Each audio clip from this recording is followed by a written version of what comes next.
২০২৫ সালের মার্চ মাসে ইসরায়েলের ও ফিলিস্তিনের মধ্যে সংঘাত ক্রমেই তীব্র আকার ধারণ করছে। গাজা উপত্যকায় ইসরায়েলের বাহিনী হামলায় প্রচুর বেসামরিক মানুষ নিহত এবং আহত হয়েছেন। চলমান সংঘাতে কয়েকদিন শত শত শিশুর মৃত্যু। অন্যদিকে হামাস ও অন্যান্য ফিলিস্তিনি গোষ্ঠীগুলোর প্রতিরোধ ক্রমেই অধ্যক্ষ বাড়ছে। ইসরায়েল ও হামাসের মধ্যে সাময়িকভাবে ৪২ দিনের যুদ্ধবিরতি সম্মতি দেওয়া হয়েছে। এই চুক্তির হওয়ায় ইসরায়েলের ১০০০ জন ফিলিস্তিনি বন্দীতে মুক্তি দেবে এবং হামাস ৩৩ জন ইসরায়েলি বন্দীকে ছেড়ে দিবে। তবে এই যুদ্ধবিরতি কতদিন কার্যকর থাকবে তা নিয়ে সংকট রয়েছে। ইসরায়েলের গাজায় বিভিন্ন অঞ্চলে ব্যাপক বিমান হামলা চালিয়েছে, যেখানে বেসামরিক প্রাণহানির সংখ্যা প্রতিদিনই বাড়ছে। সাময়িক বিজ্ঞানীদের মতে ইসরায়েলের নতুন সেনাপ্রধান ঘোষণা দিয়েছেন যে ২০২৫ সালে যুদ্ধের বছর রয়েছে। হামাসের রকেট হামলায় জবাবে ইসরায়েলের আরও কঠোর প্রতিক্রিয়া দিচ্ছেন, যা পরিস্থিতি আরও জটিল করে তুলছে।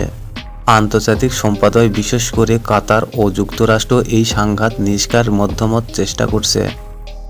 জাতিসংঘ এবং ইউরোপ ইউনিয়ন মানবাধিকার লঙ্ঘনের অভিযোগ এনেছে এবং যুক্তিবিরোধী আহ্বান জানিয়েছেন।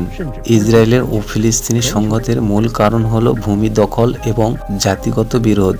১৯৪৮ সালে ইসরায়েলের রাষ্ট্র প্রতিষ্ঠিত হওয়ার পর থেকেই ফিলিস্তিনি আহ্বানে ফিলিস্তিনি অধিকারহীন হয়ে উঠছে। ১৯৬৭ সালের যুদ্ধ ইসরায়েলের পশ্চিম তীর, গাজা ও পূর্ব জেরুজালেমে দখল করে, যা আজকের সংঘাতের প্রধান কারণগুলোর একটি। যুক্তরাষ্ট্র ও অন্যান্য আন্তর্জাতিক শক্তি বিরুদ্ধে সমাধানের পক্ষ থাকলেও বাস্তবে এটি কখনো কার্যকর হয়নি। সম্প্রতির যুদ্ধবিরতি ও সংঘাত দ্রুত শেষ হওয়ার সম্ভাবনা নেই, কারণ উভয়ের পক্ষে নিজেদের অবস্থানে নাড়ছে। ইসরায়েলের নিরাপত্তা ইস্যু, হামাসের প্রতিরোধ যুদ্ধ চলতে থাকবে। এই অঞ্চলে আরও বড় যুদ্ধের আক্রোশ রয়েছে। আন্তর্জাতিক নিষেধাজ্ঞায় বা নতুন কাঠামো তৈরি উদ্যোগ ভবিষ্যতে পরিস্থিতি আরও ভয়াবহ হতে পারে। বর্তমানে ইসরায়েলে ফিলিস্তিনের আঘাত একটি সংকটজনক পর্যায়ে রয়েছে। ইসরায়েলের হামলা, হামাসের প্রতিরোধ, আন্তর্জাতিক চাপে যুদ্ধবিরতি, এসব মিলিয়ে পরিস্থিতি খুবই জটিল। এই সংঘাতে দীর্ঘমেয়াদী সমাধান খুঁজতে হলে আন্তর্জাতিক সম্প্রদায়ে আরও জোরালো ভূমিকা প্রয়োজন। ইসরায়েলের ও হামাসের যুদ্ধ প্রতিরোধের দ্বিতীয় ধাপ নিয়ে আলোচনা চলছে, তবে পরিস্থিতি এখনও উত্তপ্ত। গাজায় পরিস্থিতি ভয়াবহ, যেখানে ১৫ মাস ধরে চলা সংঘাত প্রায় ৫০,০০০ ফিলিস্তিনি নিহত হয়েছে। গাজায় ইসরায়েলের টানা বোমাবর্ষণে অঞ্চলটি ধ্বংসকূপে পরিণত হয়েছে। আন্তর্জাতিক চাপ থাকলেও ইসরায়েলের এখনও করিডোর থেকে সেনা প্রোগ্রাম অস্বীকৃত জানিয়েছে। দেশটির প্রধানমন্ত্রী গ্রেপ্তার আক্রান্তরা জরুরি বৈঠক করেছেন।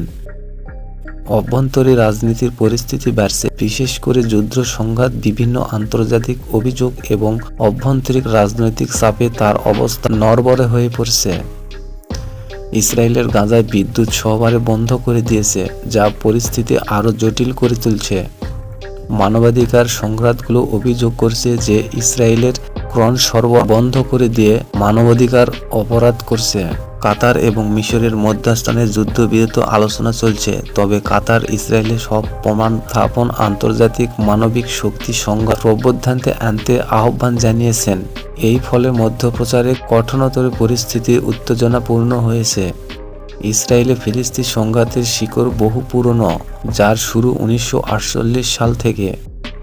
মহাবিশ্বযুদ্ধের সময় থেকে এই সংঘাতের কোনো স্থায়ী সমাধান এখনও পাওয়া যায়নি, বরং সংঘাত আরও জটিল হচ্ছে। বিশেষজ্ঞরা মনে করছেন ভবিষ্যতে এই সংঘাত আরও তীব্র হতে পারে।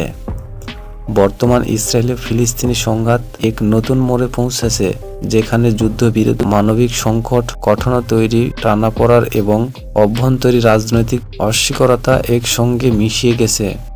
পরিস্থিতি উন্নতি হবে কিনা তা নির্ভর করে আন্তর্জাতিক মধ্যস্থতায় এবং আঞ্চলিক শক্তিগুলোর ভূমিকার উপর। বন্ধুরা, আজকে আমি ভিডিওটি এই জন্য বানালাম, ইসরায়েলের পরিস্থিতি খুবই ভয়াবহ। আপনারা ভিডিওটি ভালো লাগলে অবশ্যই একটি লাইক দিতে ভুলবেন না। ধন্যবাদ।本身就是对真主党称兄道弟。